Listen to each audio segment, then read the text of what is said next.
Most people lose their free will to those programs, and it's that uncompromising will where you keep training the animal to stay, to get beyond all the cravings, the feelings, the habits of the body, and catch yourself. The best-selling author and host. The #1 health and wellness podcast. On Purpose with Jay Shetty. I think the most beautiful and powerful thing in the world is a repetitive thought. But sometimes the most dangerous thing in the world is a repetitive thought. Absolutely. And we think about the most beautiful things we create is because we're obsessed with this new idea and this new thought that we want to build something. But at the same time, we know countless people who they have a thought every day that says, I'm unlovable, I'm unworthy, I don't deserve love in my life. If someone's having a negative, repetitive thought, specifically around self-worth, what they believe they deserve in love, where do they start with that thought? Well, we think primarily 90% of the time we think the same thoughts as we thought the day before. The challenge with that is the thought that you keep thinking over and over again becomes a belief. And nerve cells that fire together wire together. So the more nerve cells fire, the more they develop long-term relationships and the more hardwired they become. The more hardwired they become, the more automatic they are. The more automatic they are, the more unconscious they become. So the process of change really requires becoming conscious of your unconscious thoughts, which means just because you have that thought doesn't necessarily mean it's the truth. If you have that thought and you accept it, you believe it, you surrender to it without analyzing it, that thought will lead to the same choice, which will lead to the same behavior, which will create the same experience, which then will produce the same emotion. The same emotions then drive our very same thoughts. In time, our biology, our neurocircuitry, our neurochemistry, our hormones, and even our gene expression stays the same because we're the same. So in the process of change, when you come up against that unconscious belief and you make it conscious, most people get uncomfortable when they confront that thought. And they're stopping an automatic process. And the body, which has been conditioned to be the mind because it's doing something over and over again, that's a habit, is craving the experience because it wants the emotion associated with it, right? So the thought of being unworthy produces the feeling of being unworthy. That feeling then, when the person feels unworthy, tends to cause the person to think more unworthy thoughts. It only takes a thought and a feeling, an image of yourself and an emotion, a stimulus and response, and you can condition the body to memorize that behavior and that emotional state better than the conscious mind. So the moment we inhibit that thought or the moment we become conscious of it and we no longer accept it, there's a biological craving that takes place in the body because the body has been conditioned to be the mind. So the body starts influencing the mind to think more corresponding thoughts equal to that feeling. So here comes the assault. Then you're not only unworthy, you're everything else that goes along with that feeling. And this is where people have to make up their mind if they truly want to change. Because if you decide to confront that thought and make a different choice, get ready because you're going to feel uncomfortable. It's going to feel unfamiliar. And there's going to be some uncertainty because you're stepping out of familiar territory. You're stepping out of the known and you're stepping into the unknown. Now, this is really when you leave the bleachers and you get on the playing field because the brain immediately looks around in its environment to see if anything's changing because you're changing, and you see that nothing in your world is changing because you actually haven't fully changed yet. So the moment we look for evidence in our life and we don't see it, sooner or later, most people accept that thought, which leads to the same choice, which creates the same behavior, which creates the same experience that produces the same feeling. And then they say, oh, this feels right to me. No, that feels familiar because you've just returned back to the known self.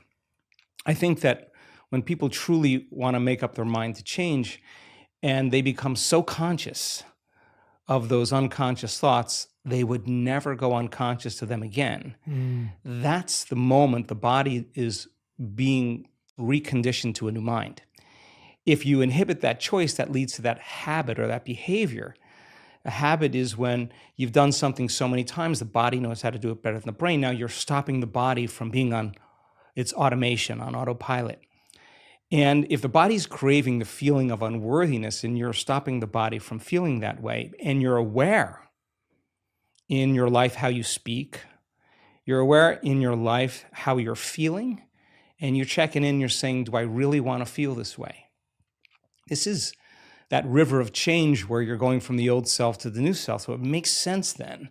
If those principles in biology work in that way, they could actually work in our favor. So if you said, okay, I'm going to sit down for a few minutes, I'm going to become so conscious of my unconscious self, my unconscious personality, that victory today would not be going unconscious to those thoughts, behaviors, and emotions. Okay, let me get so familiar with them that I don't go unconscious. Okay, I got that down.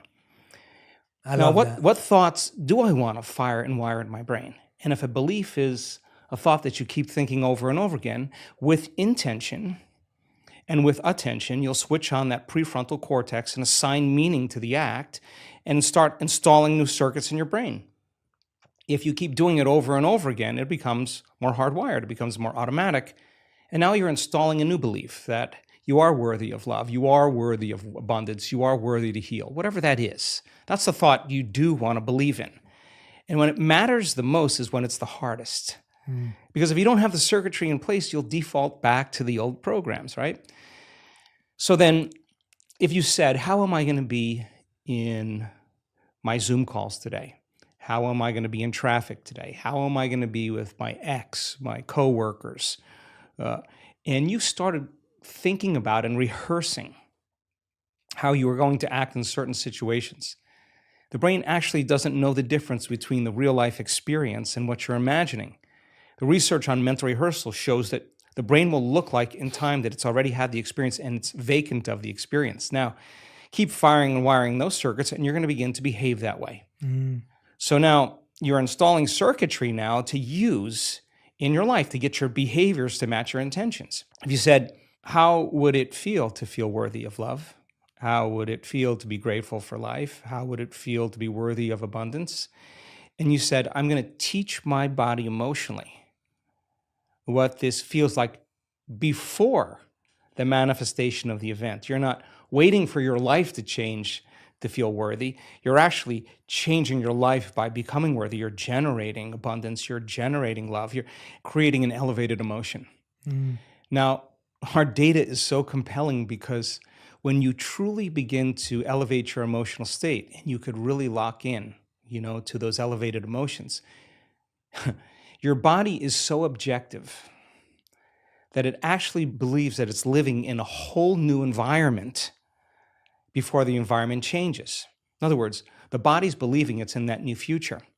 And if the environment signals the gene, and it does, and the end product of an experience in the environment is an emotion, you're actually signaling genes ahead of the environment, and your body will begin to become conditioned to a new mind. Now think about this.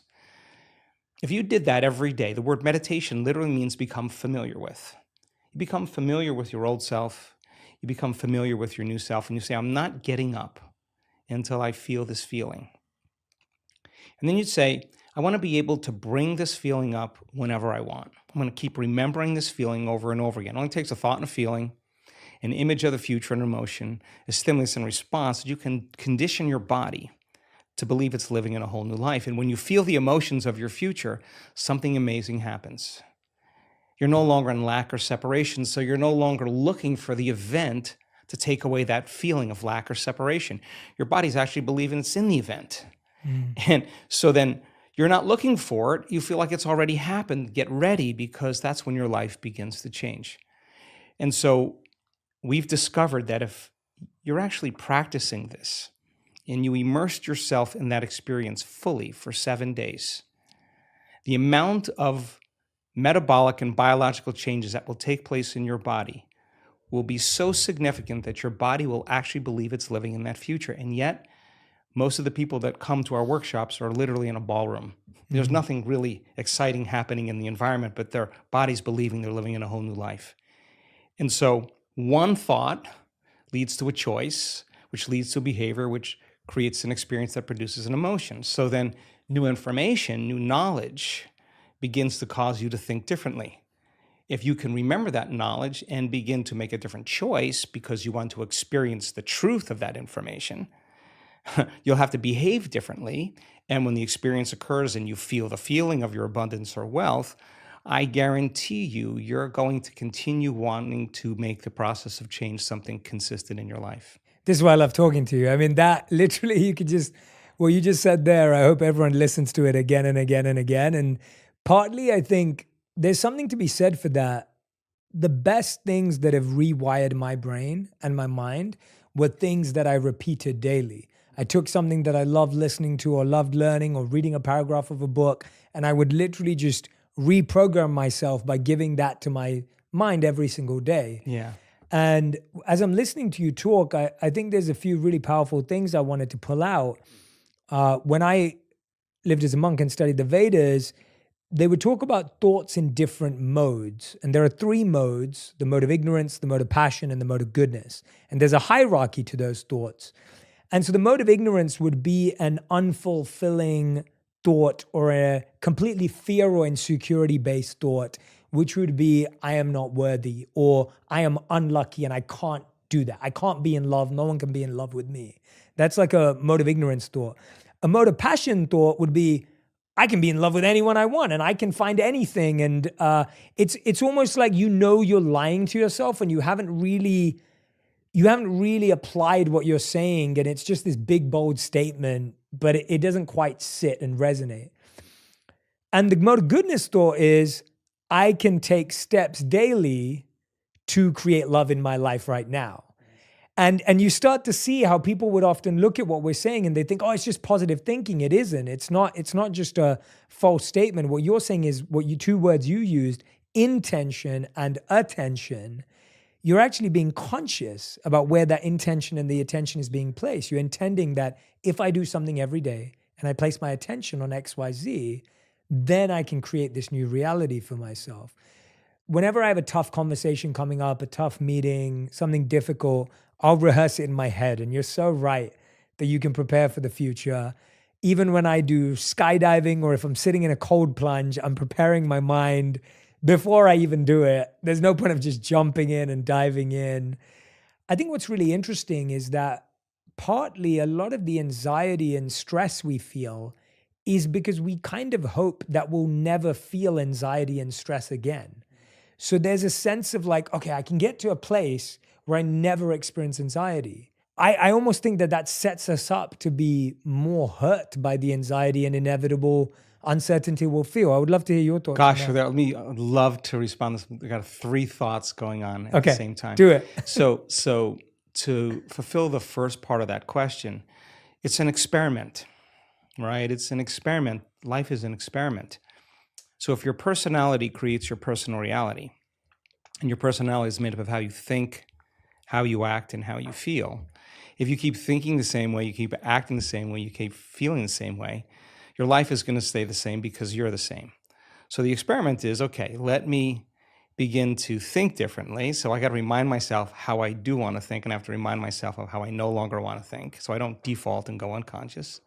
Let me remind myself how I'm going to behave so that I could actually get my behaviors to match my intentions. And let me remind myself of how I'm going to feel. If I'm able to succeed in that day, then there should be some change in my life. It's the experiment. And if it doesn't change, that doesn't mean the law doesn't work for you. It's just you're not that good yet. You just got to keep practicing, right? So the act of disconnecting from your life long enough to remind yourself of who you do want to be and who you no longer want to be, that experiment then is the experiment called life. Now, it's not that you react. The question is, how long are you going to react? That's the real question. Because, I react all the time.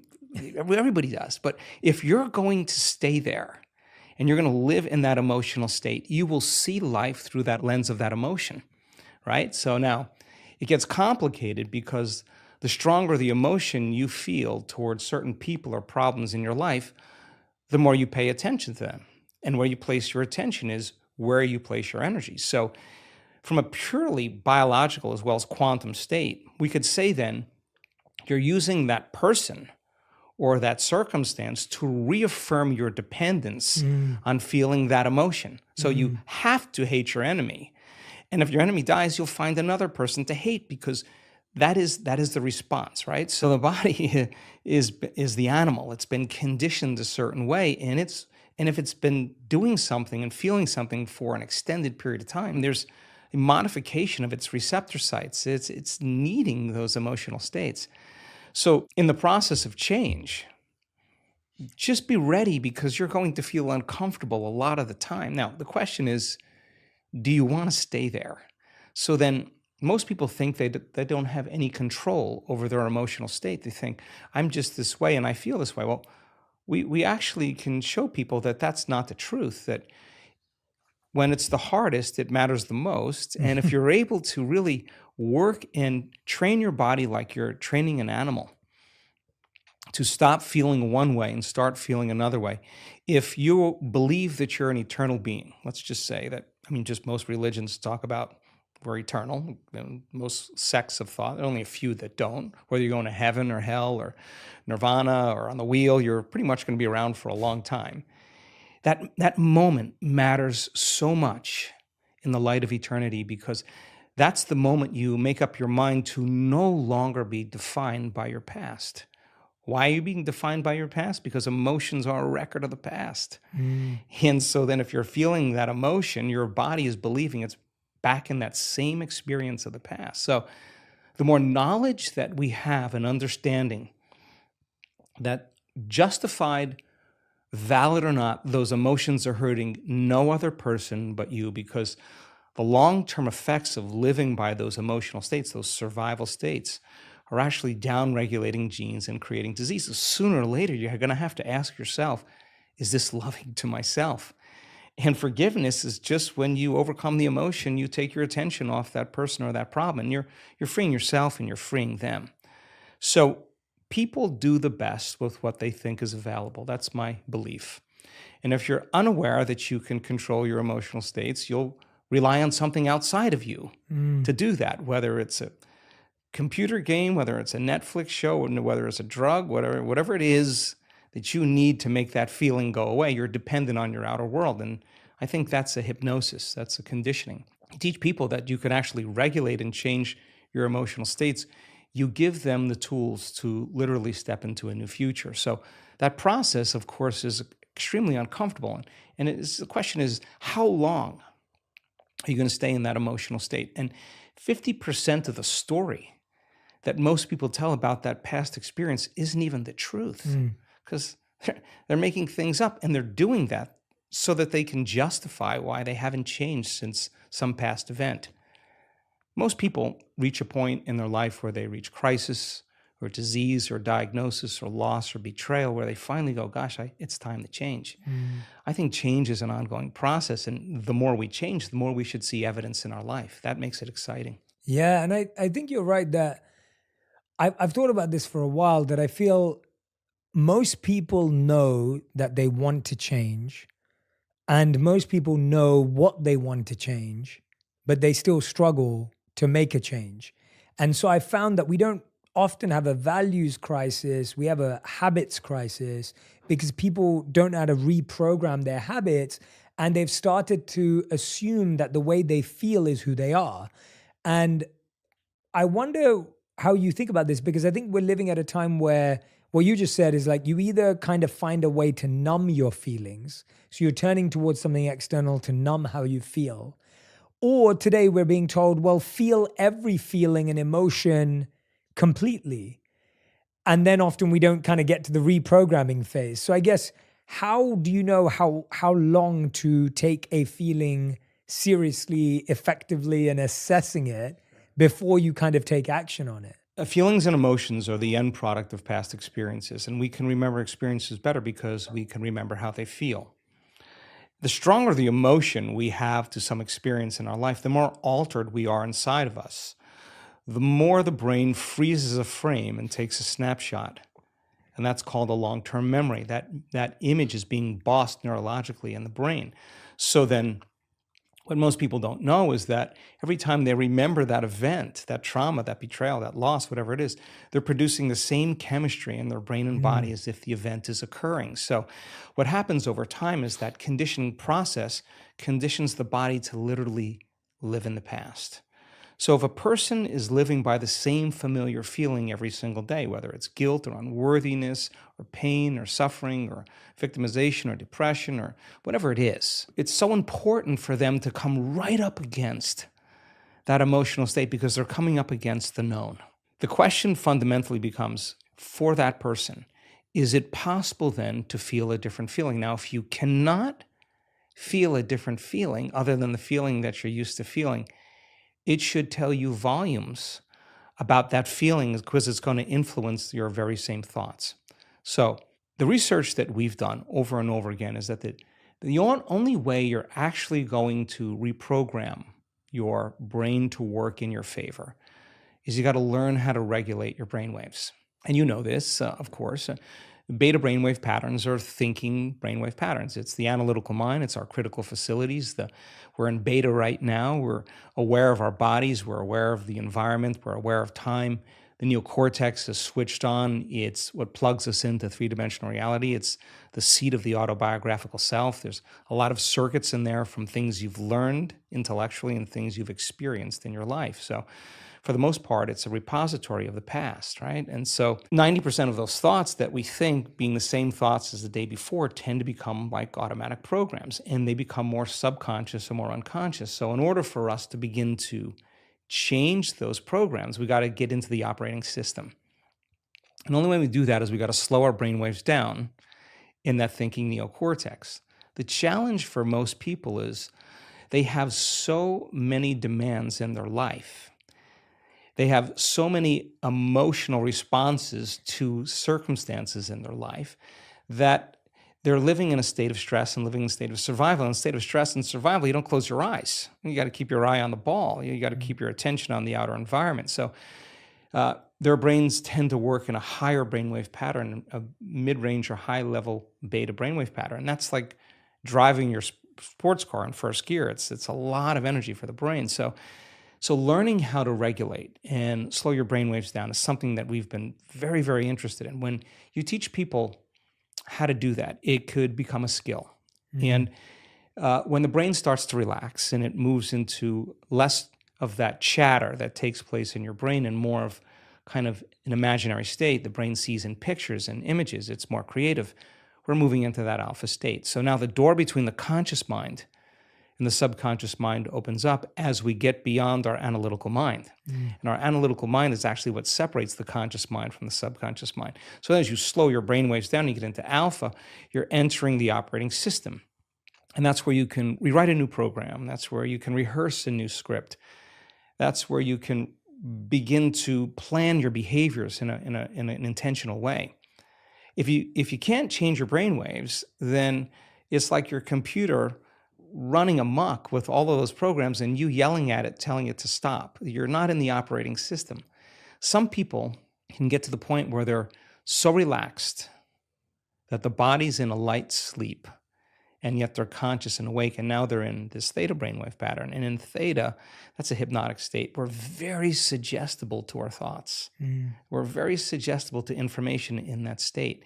And that state then is where we see the most change take place. And so the person can literally change from the inside out when they learn how to get into the operating system. You've just hit the nail on the head with the constant experience everyone has. I think, again, going back to what I was saying, that when we're trying to make a change, the thing that blocks us from making the change is usually stress. If I'm trying to be a kind, loving, compassionate person, but I'm stressed out, I'm likelier to be snappy and rude and condescending. If I'm trying to be healthier in my diet, but I'm stressed out or burnt out, I'm going to reach for the sugary food or the carbs and the fat. Like, that doesn't come from anything else but stress. To take away the feeling. Take away the feeling, right? Yeah. So let's get real clear, because I think it's important for people to understand when we're talking about stress and we're talking about living in survival. It's so important to name those emotions, because anger and frustration and control and hatred and envy and jealousy and insecurity and unworthiness and guilt and shame and suffering and depression, those are all derived. Those are emotions that are derived from the hormones of stress. And psychology calls those normal states of consciousness. Those are altered states of consciousness. Because in stress, the physiology is that we're knocked out of homeostasis. We're knocked out of balance because we're perceiving some threat, some danger, some emergency. And so the stronger the emotion you feel to whatever stressor there is in your life, the more you pay attention to it. And so in time, then you have to keep your attention on all the important elements in your life. So you sit down to do a meditation. And when you're living in stress and you're living in survival, there's only three things that are important in that moment. Your attention is on your body because you got to preserve it. Your attention is on something in your environment. And what's in your environment? People, objects, things, places. And you're very preoccupied with time. And when you're in stress and you're in survival, the brain goes onto a default mode and it's naturally trying to predict the next moment based on what it's learned in the past. And so as you always try to forecast the future based on your memory of the past, you can't be in the present moment, right? So, and yet our model of change, what we discovered is that the only way a person can change is when they get beyond their body, they get beyond all the elements of their environment, and they get beyond that predictable future and familiar past, and they sink into the present moment, which is the unknown. So if you can't do that because of the hormones of stress, most people will sit down and they'll say, okay, I'm going to close my eyes. I'm going to start this process where I'm going to rehearse how I'm going to be today. And they start thinking about their cell phone. They start thinking about all their emails. And they start thinking, I can't meditate. There's something wrong with me. It's my mother's fault. And they actually believe that thought to be the truth. And then they get up and they actually reaffirm it and they say, I can't meditate. Now, I can tell you that if you are willing to see that thought as just a thought in your brain and you're curious what's on the other side of that thought, yeah, you're going to feel uncomfortable. But if you had some tools and skills to apply and you were able to take your attention off your cell phone and settle your body back down into the present moment, that would be a victory. And then your body would say, come on, you got to feel a little frustration now. You got to be impatient. You got to be judgmental. Come on, that's what you always think. That's how you always feel. And you, like an animal, you settle the body back down into the present moment and you tell it it's no longer the mind, that you're the mind. That's a victory. Then the body says, hey, dude, you're super busy. You got a lot of things to do. You got a lot of people to see. You got a lot of places to go. You got a lot of things to do. And you've been doing the same thing every day. Your body's going to want to get up and do something. You're going to want to quit because your brain's telling you that you can't do this. If you had the awareness to settle the body back down into the present moment, you would be executing a will that's greater than the program, because most people lose their free will to those programs. And it's that tedium in the beginning that is an uncompromising will, where you keep training the animal to stay, to take all of its attention off the environment, to get beyond all the cravings, the feelings, the habits of the body, the drives of the body, and catch yourself defaulting to that predictable future, bringing your body back into the present moment, siphoning energy back, your attention into the past based on those familiar emotions of the past. We've discovered that if you're willing to do that for just a few days, you could actually liberate an enormous amount of energy from your body. You go from particle to wave, from matter to energy, and you're literally transmuting those limited emotions into elevated emotions, and something really beautiful happens if you're willing to fire the crucible and sit through that long enough. All of these emotions move, that energy moves right up into the heart, and the person starts falling in love with life. They start feeling this state of gratitude, this gratefulness to be alive, this ineffable word of relaxed and awake. And something really magical happens when we've discovered this little simple thing. When that energy makes it to the heart, there's only one place it wants to go, and it goes straight to the brain.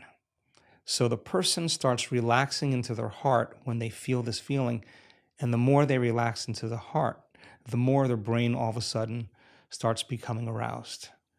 And they start going into these elevated gamma brainwave patterns. Now, gamma is not unconscious. Gamma is actually super conscious. It's actually super aware. You're outside the program now.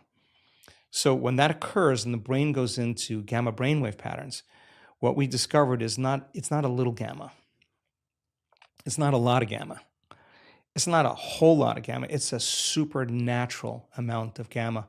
And we start seeing these brainwaves where we see theta start carrying alpha, and alpha starts resonating with beta, and beta starts creating high beta, and high beta starts creating gamma.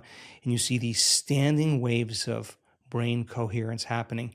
And the person feels so amazing that they don't want the moment to end. And so we see when they put their attention on their heart, like filling a gas tank, we see on the gauge of on the scan, this very low frequency start rising in the heart. The energy that's the heart uses to function actually goes up because they're placing their attention there. And where they place their attention is where they place their energy. And then you see the parasympathetic nervous system come up with it. That's the nervous system of relaxation. And then we see it kind of drop. And we see the sympathetic nervous system starting to go up. And now sympathetic regulation is an arousal, right? But the arousal isn't fear. The arousal isn't hatred or aggression. The arousal isn't pain. That's the arousal created from survival. There's only one other arousal, and that's ecstasy.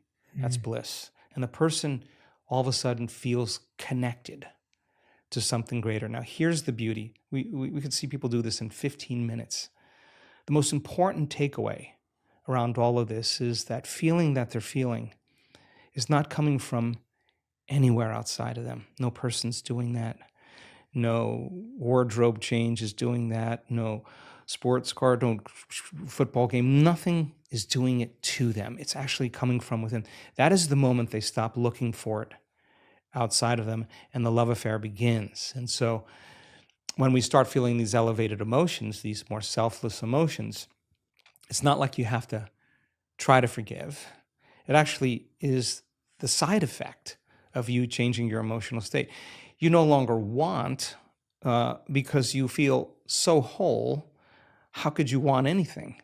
So we started interviewing people when they had these moments, and they had such an incredible amount of love that they felt. We measured their oxytocin levels, their love chemicals are very elevated. The amount of gamma in terms of coherence was 200, 300, 400 standard deviations outside of normal in coherent gamma. Now, 3 standard deviations outside of normal in gamma is about 2% of the population. 200, 300, 400, a lot of energy in the brain. So the brain all of a sudden is receiving an enormous amount of energy. So we've discovered relaxed in the heart and awake in the brain. And that process of transformation is your willingness to sit past that thought, past that emotion, and keep training the animal. And sooner or later, you can recondition it to a new mind. And the system for this new mind and this journey that you're talking about is meditation. Like, this is coming through a meditative practice. Is that similar to the breathwork meditation practice that you just did research on, or is that totally separate? Wow. Okay. Yeah. Yes. So our week-long events are a full immersion experience. We've done the largest studies on meditation that have ever been done, just because we have a community of 1,800 people that come to an event that are going to be getting up at the same time, doing the same thing, pretty much making the same food choices, in pretty much a big laboratory, right? And so our discoveries in working with 1,800 people in measuring brain waves, their brain function before and after the event, measuring their gene expression before and after the event. We're measuring 2,882 metabolites in their blood. We're measuring DNA expression. We're measuring urine. We're measuring saliva. We're measuring the energy of the room. We're measuring everything. And meditation, in a sense that it's not in the traditional way. What we do is we look at what really works. We're actually looking to say, well, that's something that we can actually see a change in. So we teach meditation 3 ways: to become familiar with your old self and to become familiar with your new self. That's what the word meditation means, familiarization, to become familiar with. So we use that model for change. To slow your brain waves down and get beyond your analytical mind is meditation. And you teach your body how to do that. And we've discovered a formula that simply makes it very easy for people to do it. You practice it, you'll get good at it, just like anything else you practice. So to get beyond the analytical mind is another way to reprogram ourselves.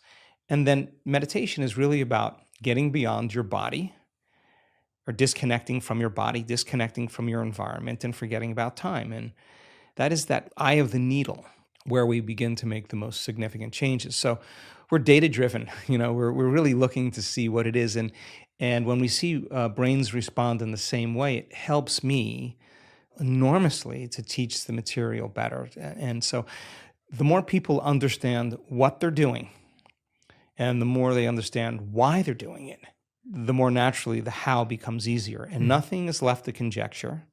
If nothing is left to superstition or dogma or even spiritual, traditional words, use science as the contemporary language to demystify that process. You need to give people numerous times to overcome themselves and numerous times to connect. Sooner or later, you'll start watching transformation right before your eyes. And so one of the cool things that we've discovered is that we have so much compelling data to suggest that you're greater than you think, more powerful than you know, more unlimited than you could ever dream. We have compelling data to suggest that your nervous system is the greatest pharmacist in the world, that it makes drugs that work better than any drug in a drugstore. A drug study is about 18 to 25% cause and effect, causality. Our data is between 75 and 85% cause and effect. This is a person creating their own pharmacy of anti-inflammatories, their own pharmacy of anti-carcinogenic chemicals, their own pharmacy of pain relievers. We're seeing this over and over again. So we have this incredible data that says that this is no longer pseudoscience. This is really science. The side effect of a person's transformation has changed my belief in what's possible. I have seen people stand on the stage with stage 4 cancers that were in every single organ in their body that metastasized, and they have no sign of cancer in their body. And we have data that suggests that you put the blood of an advanced meditator and a uterine cancer cell, a pancreatic cancer cell, 70% of the mitochondrial function in the cancer cell is diminished. And the mitochondria is the energy packets of the cell. It's taking energy out of the cancer cell. It works perfect with what we're seeing with the testimonials that people are telling around the world. We've seen blind people see, we've seen deaf people hear, we've seen people with spinal cord injuries walk again, we've seen ALS change, we've seen all kinds of unbelievable health conditions changed by a person simply changing the way they think, the way they act, and the way they feel. How long have you seen certain things last? Like, how much does the practice have to continue daily to sustain impact? Because I feel that, this isn't, as you know, isn't a one-off thing, and that isn't what you're encouraging. Like, this is the experience of when someone's coming to a retreat or an event, they're having this incredible experience, but then do you measure how people continue to practice? Yeah, it's important. Yeah, it's super important for us. And of course, we have mounds of data, but let's see if I can say this as clear as I possibly can. When a person has that arousal, where they're feeling that elevated emotion, and their eyes are closed, they're in a room with 1,800 people. There's music playing in the background. They're not eating, they're not smelling, they're not tasting, they're not moving about and feeling. On some level, they're having an inner experience, right? And the body is so objective that it's literally believing it's living in a new environment. And so that elevated emotion somehow tends to drag the body right out of the past into the present moment. So many people with everything from eczema to muscular dystrophy, when they have those events, there's a biological change that takes place in their body where they feel completely differently. Now, some people heal all the way. Some people are out of their wheelchair and they're walking again, but they're limping. And that doesn't mean it's over. It just means they made contact or they hit gold. And so there's varying degrees that we see. We've seen people for 7 years work on a terminal health condition. It took them 7 years to heal that health condition. Some people it takes 2 years, 3 years. Some people, they do it in 3 months. There's no predictable menu that we can say it's this way. Now, when people have those more profoundly aroused states, it seems like their change is much more immediate and much more permanent.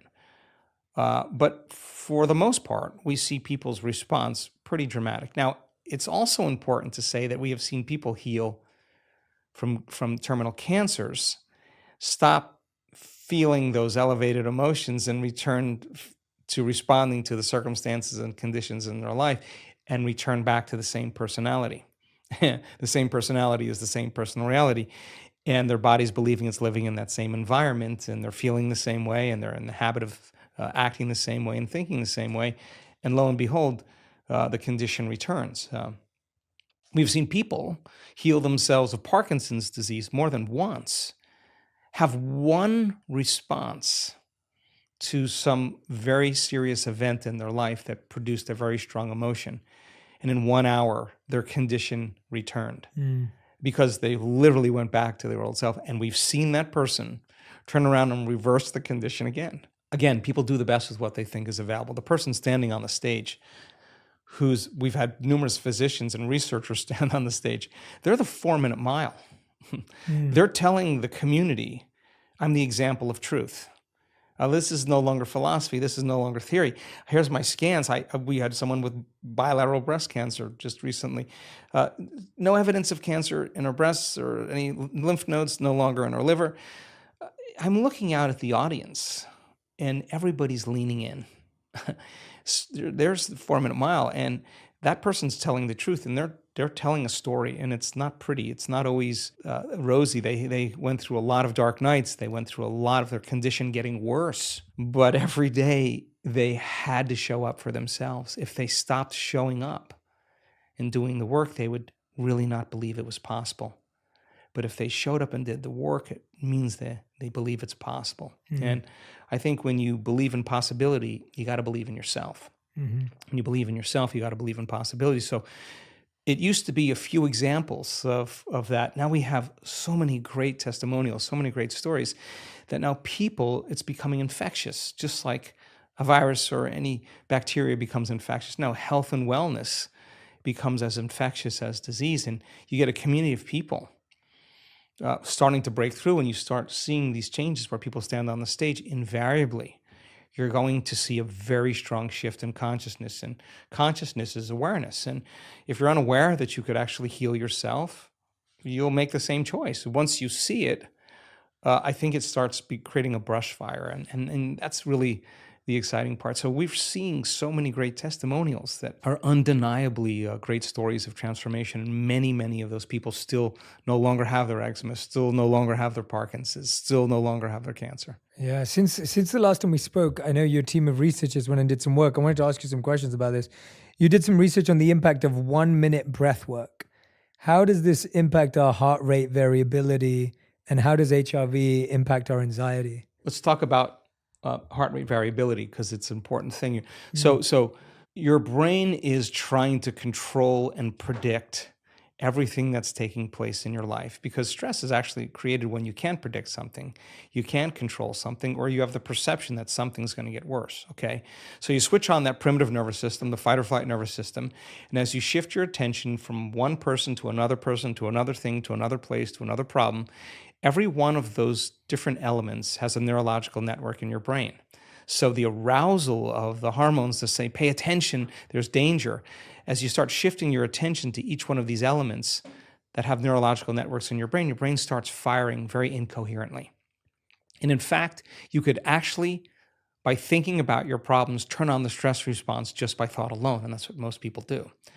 So now there you are, you're sitting in traffic. The heart is pumping because it's trying to get blood to the extremities, because a primitive system is switching on, saying that there's a predator, there's danger. And the heart is beating against closed arteries.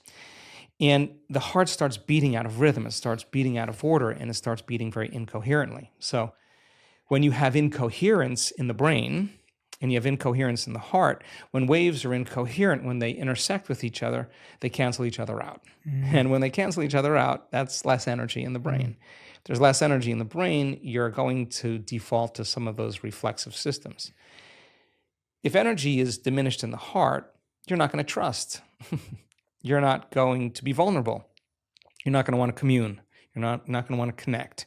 You're not going to want to feel grateful. It's not a time to feel any of those things. It's time to run, fight, and hide.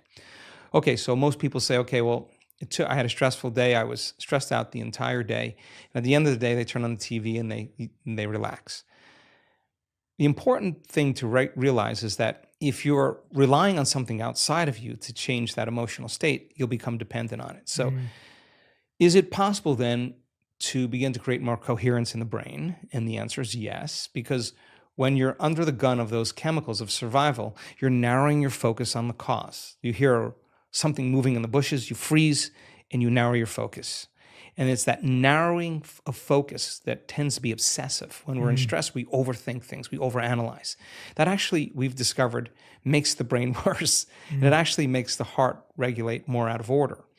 So then we said, okay, if the brain is narrowing its focus and it's becoming over-attentive, what if we teach it how to do something else? What if we teach it how to broaden its focus? And instead of focusing on something material or something known, just open up and focus on nothing. And the act of broadening the focus actually causes a person to stop thinking and doing and start sensing and feeling, is actually what starts to slow their brain waves down. The redundancy of shifting your attention from one person to another problem to another thing causes the brain to fire like a lightning storm in the clouds very incoherently. So as you start to open your awareness and sense nothing, we've seen this thousands of times, those different networks that are firing out of order start to synchronize. And what syncs in the brain links in the brain, and the brain becomes more orderly. It starts to become more coherent. If you could learn how to rest your attention in your heart, and where you place your attention is where you place your energy, regulate your breath, start slowing your breathing down, even if you did it for 1 minute, you could actually begin to change your brain waves, and you could actually cause your heart to start functioning in more regulation and more order. If you said, okay, I'm going to work with my body, and I'm going to start breathing, and I'm going to start feeling emotions that I do want to feel. Yes, it may take you a few minutes to get there, but if you keep practicing it over and over again, the heart starts producing a very profound signal. It starts to produce an external magnetic field. It's measurable. So now you have a coherent brain, which means you can get very intentional. And you have a coherent heart, which means you can feel the emotions of your future before it happens. Somehow you have this broadcasting of this Wi-Fi signal. And the brain tends to be electrical in nature, so it sends out an electrical charge into the field. The heart is the magnetic charge. It's what draws things to us. It's the magnetic field. And now you actually, by changing the way you think and the way you feel, you're changing the signal in the field. And if you're able to maintain that state for an extended period of time, I say something magical is going to happen in your life. Something unusual, some unknown experience is going to occur. If you keep thinking the same way and feeling the same way, your life should stay the same. So we do 1-minute practices, we do 5-minute practices, we do 30-minute practices. We want to get so good at doing it with our eyes closed that we can do it with our eyes open. Yeah, no, when I hear that, like I've had personal, genuine experience of that, where I've done that when I'm having a moment where I'm feeling anxious or I'm feeling stressed or, something unpredictable has happened and I feel that change in my heart rate. And I notice my breathing change. I notice it become more shallow. I notice it become more random. I know that when I'm practicing breath work, I'm able to come back to stillness. I'm able to come back to that sense of balance. And then I'm able to actually approach the issue at hand with more clarity, with more connectedness and a feeling of confidence. But when someone else who may not have had that experience yet or may not be trained in that, they're just thinking, well, how do I solve the problem, right? Like they're listening to me and you going, well, but I can't because I need to solve this problem. Like you're saying, like, oh, I'm going to be 30 minutes late for a job interview, or I just had an argument with my partner this morning and I've got a big presentation this morning as well at work. Now I'm stressed about it because I'm thinking about that. Or my kid just I had to rush him to hospital and now I'm late. Like, I guess when you're looking at it from a very human point of view, it's really hard to understand the value in this. What do you say to anyone who's thinking and feeling that way? No, I think it's a reasonable conversation. I mean, sometimes we have to be super aroused. And sometimes we really have to pay attention. And sometimes there are threats and dangers where that primitive nervous system actually works in our favor. And that's the emergency system. But you got to also realize that you only have a certain amount of energy. And if you're living in emergency mode for an extended period of time, there's no energy for growth and repair. There's no energy for long-term building projects. And so when it's needed and you have to outrun the predator, you go. Yeah. You don't sit and try to make friends with the predator. We're not that good. You run, right? Yeah. The problem is if you keep that alarm system switched on all the time, it gets very addictive. It's a great answer. Yeah. It gets very addictive, right? And so I've looked at people's brain scans and watched their brain get worse in the early days and tap them on the head and say, what were you doing in there?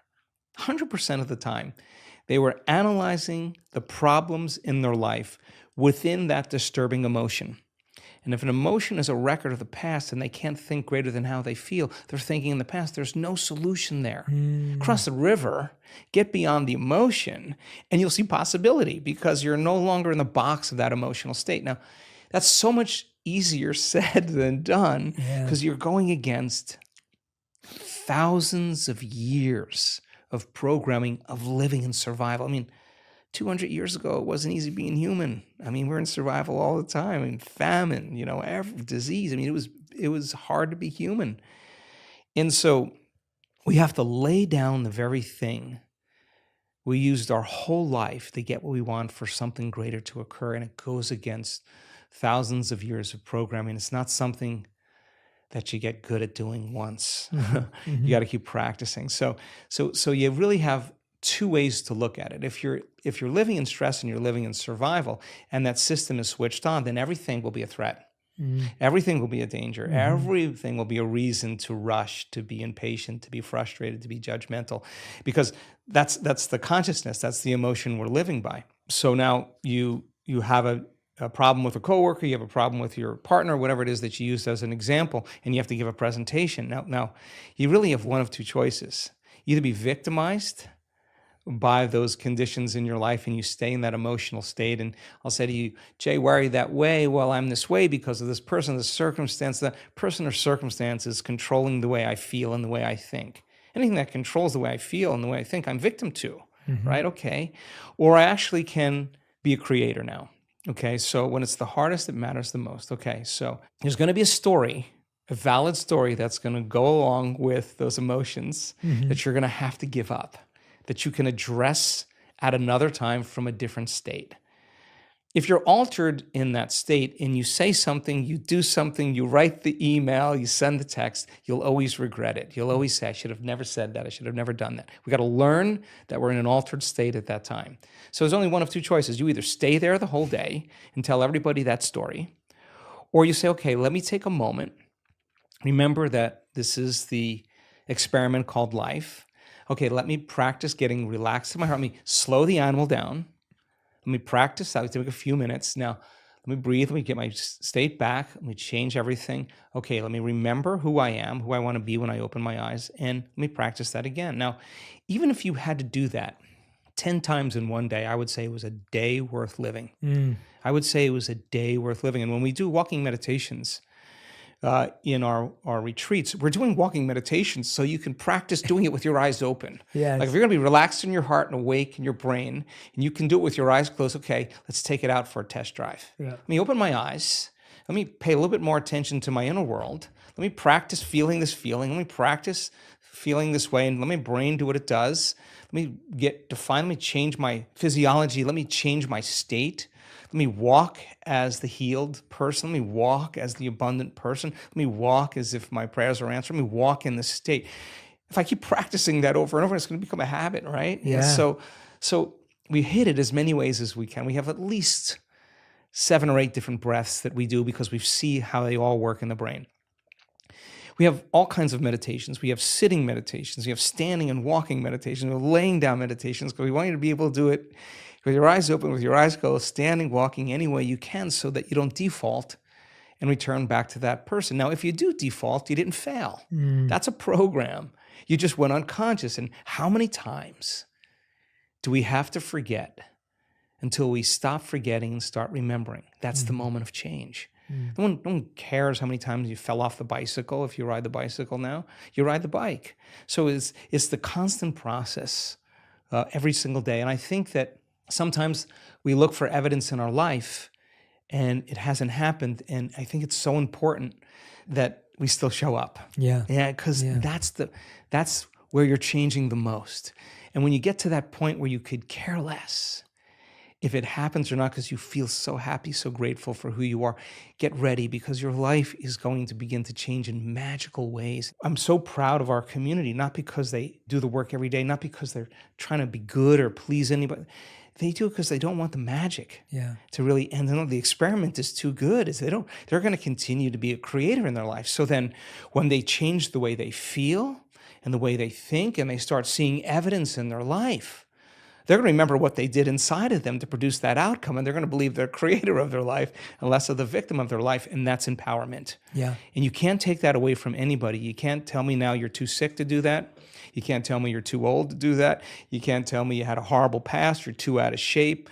You can't even tell me that you never meditated before, because we have people that come, they know nothing, they get dragged by somebody, and they have the most profound experience because they're not expecting anything. And we have data that suggests that when you don't expect anything, you're going to have a profound moment. So everybody can do it. There's nobody that's so special to be excluded from this process. And we have had people that have had brutal pasts with abuse, with trauma. We've seen Navy SEALs and prisoners with horrible, horrible memories literally transform in 7 days. And I could say right now that you make the time every single day to decide who you're going to present to the world, and you get up as that person. You're going to fall a lot of times, but sooner or later, once you start to change, it's pretty hard to go back. Yeah, I think we so easily forget that anything that we've achieved today, any place we've got to, was a commitment to refining the process. It was a disciplined effort to make a tiny improvement on something else. When you give the cycle example, the bike example, the idea that you got back up and you maybe changed one thing. You knew to shift your balance differently. You knew to pedal at a different pace. Like, you tried these different things. And it's what you're saying, that it's an experiment. If we keep trying the same thing, we get the same result. But the point that I love that you brought up to that answer was the idea that sometimes you do need to be an emergency, but don't make emergency a habit. Exactly. And I think that's where most of us veer off on the wrong path. I was asked recently, anyone who knows me today knows that I'm a hardworking, productive, high-performance type of individual. I live a very scheduled life and a disciplined life. And the biggest question I get around the holidays is, Jay, are you able to switch off? And I always go back and give the credit to my monk training. I'm saying I switch off immediately. As soon as I'm on the flight home, I remember before Christmas, I was getting on a flight home back to London, and I was off the moment I stepped onto the flight. And it was because it's not because I'm special or because I'm unique or I have superpowers. It's because I've simply done what you said, where I've trained myself to always be present. And so if I'm really present in my work, like I am with you now, then when I'm on the plane, I'm just present and I know that it's time to switch off. And so I think the idea that our presence bleeds and our lack of presence bleeds, and it's not that you can selectively be in emergency here and not in emergency here.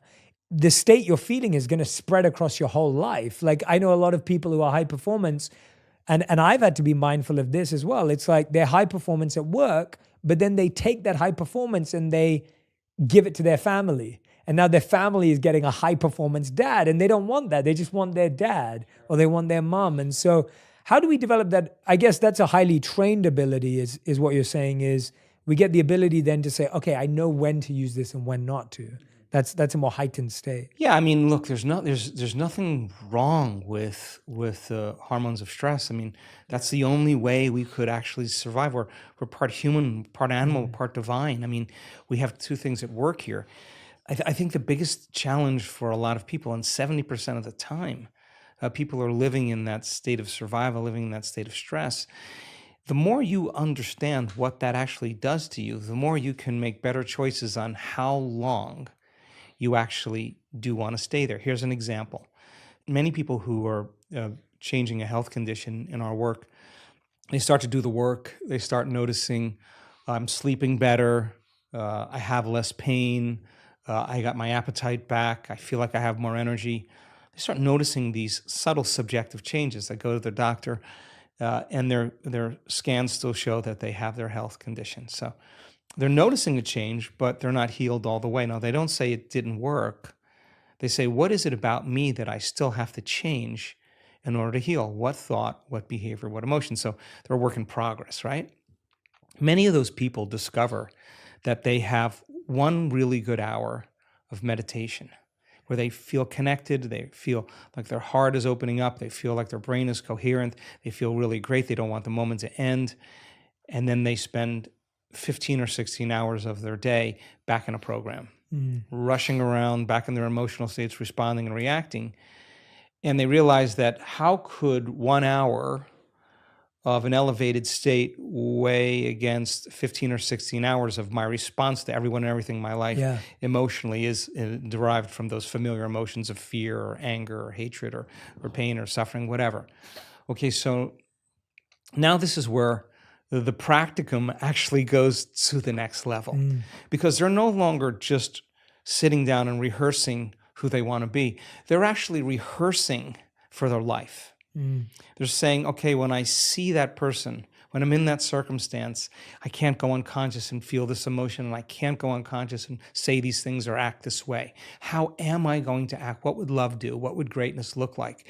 They don't know. They read about it. They get more information, and they're building this model. And now all of a sudden, their response to people, to circumstances, to problems in their life are changing. That's because they're changing. Then they notice that their health condition starts to improve a little bit more. Now they don't say, how come my Alzheimer's or my Parkinson's or my ALS hasn't healed? They're saying, how much more can I open my heart in my day and feel this with my eyes open all day long? If I understand that if I live by these emotions, I'm signaling genes ahead of the environment. Ooh, I'm going to stay in this state because it's this emotional state that is actually going to heal me. So I got to remember this feeling. I got to remember this feeling. I got to remember this feeling. And now they're no longer trying to remember the feeling just for any other reason, but because they want to remember the feeling when they're with their eyes open. Now they're understanding that the more that they change, the more that their health changes. And you can have the best diet, and you could do the best exercise, and you could be really rigid in the food choices and vitamins and minerals, and keep your body chemically balanced and physically balanced. But if you're not emotionally balanced and you're constantly in that fight or flight system, stress is when your body's knocked out of homeostasis. The stress is when your brain and body are knocked out of balance. So you could have all those things working for you, but if you are living in fear or you're controlling and you're rigid and you're perfectionist and you're hard on yourself, it's going to make sense that is going to have to change in order for you to change, right? And so people start getting it. That's the only way I'm going to change. If I don't change, it's not going to change. Yeah, one of my favorite things as a practical exercise I ever did was I literally had scripts, and I mean handwritten, like I wrote scripts for how I wanted to feel when I experienced ego or envy. And so for every emotional challenge I had, something that I thought was an unhealthy thought, I literally had like pages and pages and pages of scripts that were built up from research, that were built up from spiritual literature, that were built up from science, whatever it may be, of what did I want to be able to say to myself when this thought or that thought came up. And it sounds so basic, but it really does rewire your thoughts when now all I can think of is that script. Sure. And I need to update that script regularly. Sure. That's a good point. Yeah.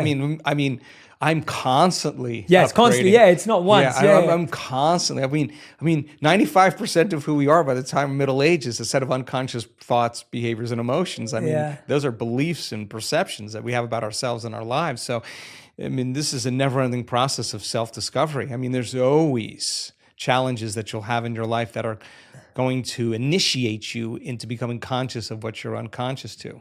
Yeah. And you got to meet those challenges from a greater level of consciousness than the consciousness that's created. And you can't, if you don't, Your response and the way you feel and the way you think being the same, and if you believe that how you think and how you feel creates your life, if you don't change the way you think and the way you feel, your life's going to stay the same because you're the same. I mean, that's the way it works. So fundamentally, it's so important for people to understand that it is actually possible to change. It really is possible. It is, yeah. I love that you keep repeating that, because I think that's the hardest part, where you've just, again, the broken record is, I can't change, nothing will change.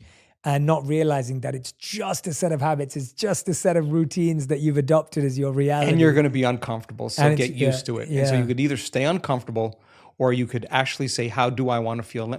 Instead of memorizing this emotion, let me memorize this emotion. Let me open my heart when it goes against everything that I've been taught and programmed to do. I mean, and that's really when it really begins to matter the most. So it's really an exciting time, and I'm so happy to see that people are wrapping their minds around all of this and doing it for themselves. Absolutely, absolutely. Have you found a difference, and I want to get a bit more technical here, have you found a difference between meditation with breath work and without breath work? Because I know you do both.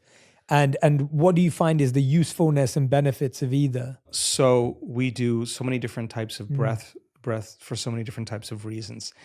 The breath that we were talking about with Inspire, pulling the mind out of the body, we do that breath to take that creative life force that sits at the base of the spine, that energy that can create another life form. The energy we use to digest a meal, the energy that we use to run from a predator. We're taking all that energy that's stored in the body emotionally, and we're pulling that energy back up into the brain. If you practice this breath repeatedly, there will be a release of energy into the brain. We have the data to show that you're going to have a lot more energy in your brain. You're going to be way more coherent in your brain, and you're going to be more conscious, right? And so why is that important? Why? Because when you regulate your brain waves, we don't want you to fall asleep. We want you to actually be really relaxed and awake at the same time. So we do this one breath called pulling the mind out of the body. That's the Inspire series, where we're taking all that creative energy and we're with the breath, pulling that energy right up to a specific area of the brain. When you do that properly, your brain will go into an altered state. That's the reason why we do it. Then we do all kinds of other breathing, like breathing to change the heart rhythm. Sometimes when we're doing a laying down breath, when we're practicing getting into that mystical state, just when the audience is just starting to move into a slower brainwave state, we'll do a very forced inhalation, exhalation, over and over again, like a hiker's breath, only so that the person feels euphoric, and so euphoric that they don't want to fall asleep. And they'll move into a slower brainwave pattern, and the door between the conscious mind and the subconscious mind opens, and many times there's a mystical experience waiting for that person that's transcendental. So we do all kinds of different breathing techniques because we have different intentions behind each one of them. If people want to dive into those, where should they go if they want to kind of grab some of those techniques or get access? Are they only at the events? There's an online course that we offer called the Progressive Workshop. Great. In the Progressive Workshop, we teach a few of those breaths. And if you come to a week-long event, you'll have an opportunity to do all of them. And we start at 6 a.m, we finish at, I don't know, Cancun, the last one we did, I think we finished at 8 or 8:30 every night. It was just a great group of people. And we go 7 days, and some mornings a little earlier, but you get a lot of practice. You got a lot of tools. So by the time you leave, you can use them in your life. Yeah, that's amazing. Yeah, for anyone who can't obviously get to the live events, then the online course will be helpful. But if you can, go along to one of them. And I think there's some good descriptions also in Becoming Supernatural, my last book, where we break it all down. And then there's some tutorials that we have on our website to help you with some of the breathing. Yeah. I love that. Joe, is there anything I haven't asked you about today, or anything that's on your mind and heart that you really want to share with everyone, or something you've been working on, or anything you feel compelled to share? Gosh, we covered a lot. We've covered a lot. We're doing some really cool research with random event generators, and random event generators are sophisticated coin tosses. You know, the more you toss a coin, the more you're going to get 50-50 heads or tails, right? So this program machine generates about 1,000 tosses in a second. So you're looking at a very, very sophisticated machine.